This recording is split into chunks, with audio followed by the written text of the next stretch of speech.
recién en el cambio de plan de estudios logramos incorporar en el plan 2000, digamos, asignaturas más relacionadas a la salud. Por lo tanto, la incorporación a todo el sistema de salud, estamos en otra área, estamos en el área tecnológica, el área de salud del segundo plano, fue un poco más tardío de lo que fue la Facultad de Medicina, obviamente, o lo que son otras facultades.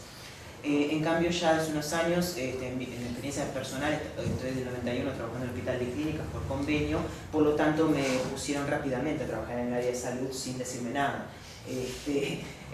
Parte de farmacología fue al área de salud y bueno, para nosotros los químicos fue un gran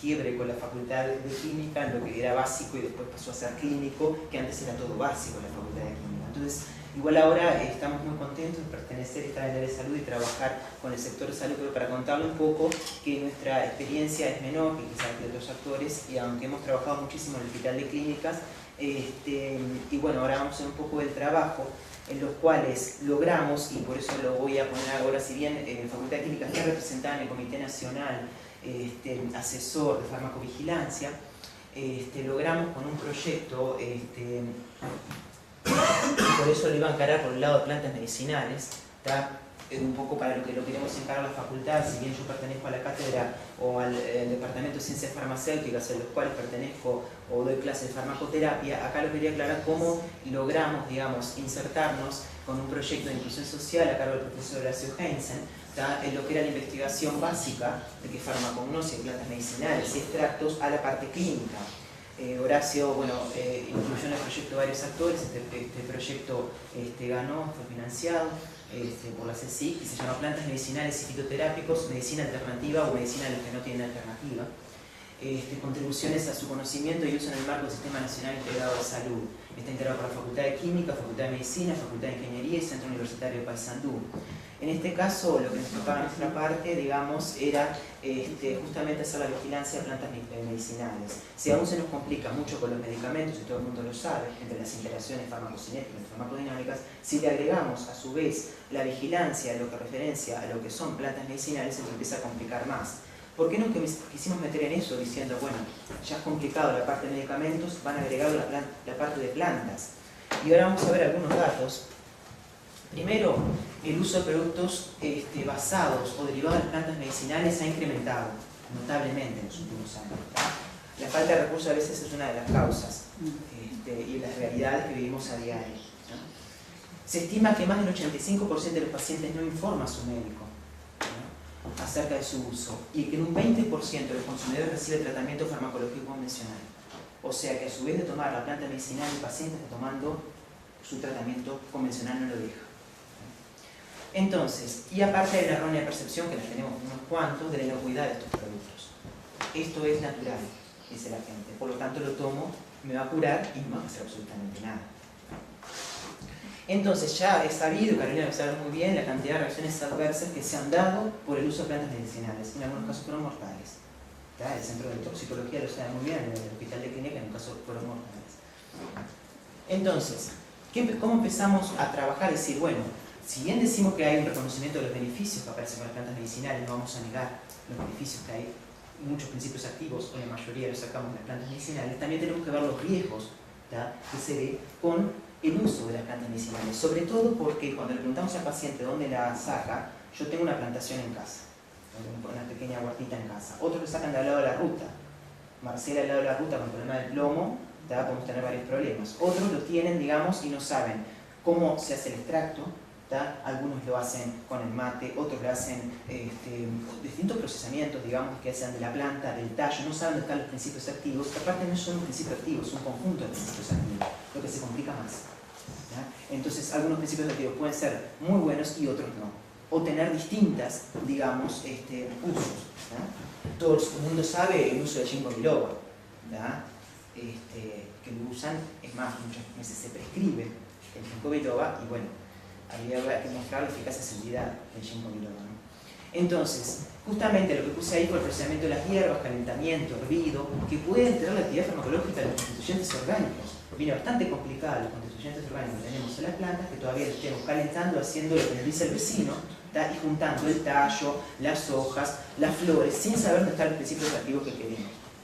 Entonces la idea del proyecto de Horacio era no ir a yullerías, sino tener perfectamente, en un lugar, en Paysandú, digamos, todo surgió de eso, tener productos y plantar, y ahí en la Facultad de Agronomía, digamos, plantar, digamos, justamente carqueja, algunas plantas medicinales bastante usadas en esta población Marcela, pero saberlas después viene ingeniería, porque hace todo el procesamiento de secado, ¿tá? Con un reactor, y después, digamos, y a su vez ayuda a los vecinos del barrio porque les enseñan, digamos, a cómo plantar y lo tienen totalmente controlado. Y después la Facultad de Química para obtener distintos extractos. ¿Tá? Y después eso del día de mañana se va a hacer ensayos clínicos con esas plantas, pero sin saber cómo y de dónde son sacadas. Y cómo fue todo, digamos, la obtención, digamos, de las distintas partes de la planta. Nosotros nos toca después la vigilancia. Nosotros ya veníamos trabajando, antes de entrar en este proyecto, veníamos trabajando con pacientes en el Hospital de Clínicas con patologías hepáticas, en un grupo, digamos, con la clínica de gastroenterología, o sea que estábamos coordinando con los médicos, trabajando ya, y no solo lo hacíamos, obviamente, con plantas medicinales, que le quise dar este enfoque, sino interacciones fármaco-fármaco también, obviamente, y fármaco-alimento. El total de pacientes en seguimiento fueron 110, y lo seguimos siguiendo hasta ahora, hace 2 años que estamos siguiendo a los pacientes con patologías hepáticas. Es la totalidad de pacientes prácticamente que van a la clínica de hígado en el Hospital de Clínicas, y del total de pacientes que entrevistamos comúnmente todas las semanas, tenemos que consumen plantas medicinales 33, o sea, un 30% de los pacientes están alimentados con plantas medicinales. Es un porcentaje importante, y los propios médicos tampoco saben eso, porque no se lo dicen, ¿no? Y a su vez, las plantas medicinales relevadas en esos pacientes fueron 26, y acá están las más utilizadas, que bueno, acá como salta el cedrón, la marcela, la más común es el tilo y la carqueja. Con 2 plantas de ellas, como fue la carqueja, tuvimos un sinergismo importante y una reacción adversa en un paciente, estaba tomando carqueja, la carqueja tiene propiedades antihipertensivas, ya le está estudiando la cátedra de fisiología de la Facultad de Medicina, que justamente está en el proyecto. Entonces el paciente tomaba para su hipertensión carqueja, en forma crónica, constante, lo tomaba en el mate, varios litros, y a su vez tomaban nifedipina, que también se usa como antihipertensivo. El paciente empezó a tomar carqueja y los médicos no sabían qué hacer, por supuesto, no dijo al médico porque la presión estaba muy baja. Entonces el médico decidió darle el fármaco un día sí, un día no, porque no sabía que tomaba carqueja.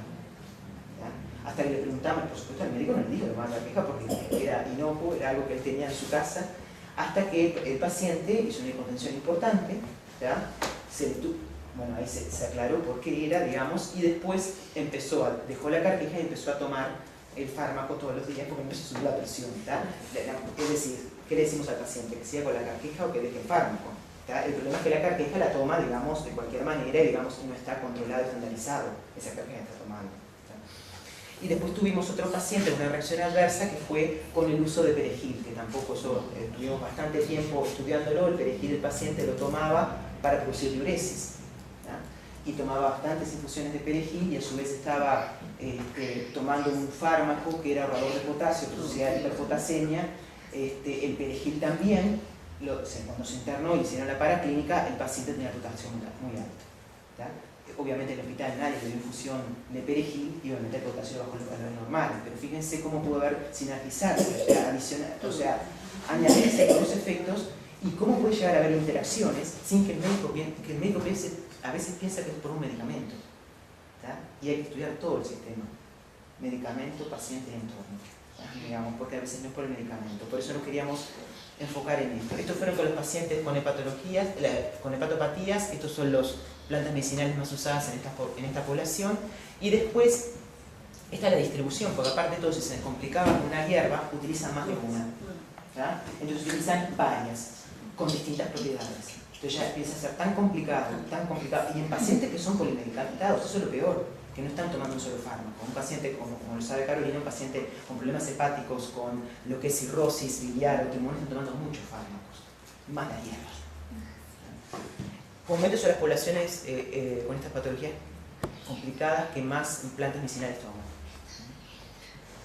Después pacientes con trasplante renal y reno pancreático, otra población a la cual se hizo el seguimiento. Total de pacientes entrevistados 70, total de pacientes que consumen plantas medicinales 20. O sea que también estamos en un porcentaje, un 30% consumiendo hierbas.